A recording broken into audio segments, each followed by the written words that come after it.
And welcome back, everybody, to DJ's Best Bets for NFL Week 15. Let's start things off with the Chargers getting 5.5 against Kansas City. Kansas City should probably win this game. It is a true do or die. They lose this, they're 99.999% chance eliminated. Chargers coming off a big overtime Monday night win against the Eagles. Short week. I still think if they do lose, though, Kansas City doesn't have the propensity to blow out really good teams outside of really the Lions. I think and against the spread, they've been abysmal.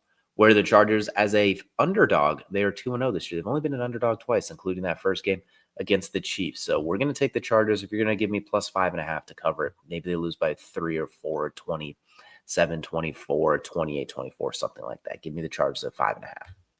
Next up, Carolina minus 2.5 versus New Orleans.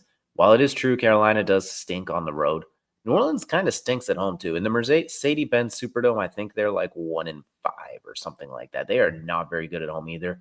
Tyler Shuck had a very, very good game last week. The 2 rushing touchdowns as well. With the rookie roller coaster, I don't expect him to fully emulate that. J.C. Horn looks like he's going to be back. Carolina, they win this, they are in sole possession of the NFC South. I think right now they are leading it with a tiebreaker, but if they win this game, they're in sole possession and all but they control their destiny for a playoffs. But I think Dave Canales and crew are going to come out ready to go. Carolina minus 2.5. Detroit plus 5.5 against the Rams. Detroit has not lost back-to-back games in a very, very long time. I believe it's been 3 years. I think what they're going to do too is they're going to come out in this game. They've also beaten the Rams since the Stafford Goff trade. I think they're 2-0 against them. I think it'll be close. I wouldn't be surprised if the Rams win. They are much better. Detroit really needs this win if they want to stay in the playoff hunt, with the Bears and the Packers starting to pull away from them a little bit. So I can see the Lions, even if it's a heartbreaking loss, it'll be within 5.5. I think it'll be relatively close. We're looking at another very close game. The last 2 times these teams have played, they've been very close as well. So that trend's going to continue. Give me plus 5.5. You can even get plus 6 on some books.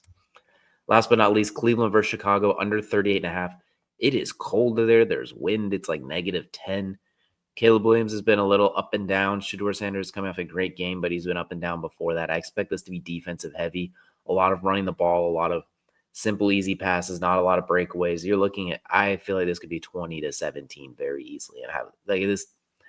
The only worry would be is if one of these teams starts throwing a bunch of pick sixes, like we saw Miami and Cleveland earlier in the year, where Cleveland was able to run away because of that. So we're going to take under 38.5 in a very close 20-17 type of game. The defenses will rule the day. Parlayed together, you're looking at plus 1,179. Remember to bet smarter, not harder. Only bet what you can afford to lose. Let us know down below which bets you're making for this week, which ones you're tailing, and which ones you're fading. We're just under 500 on the season. We'll see if we can cross it after hopefully a 4-0 week.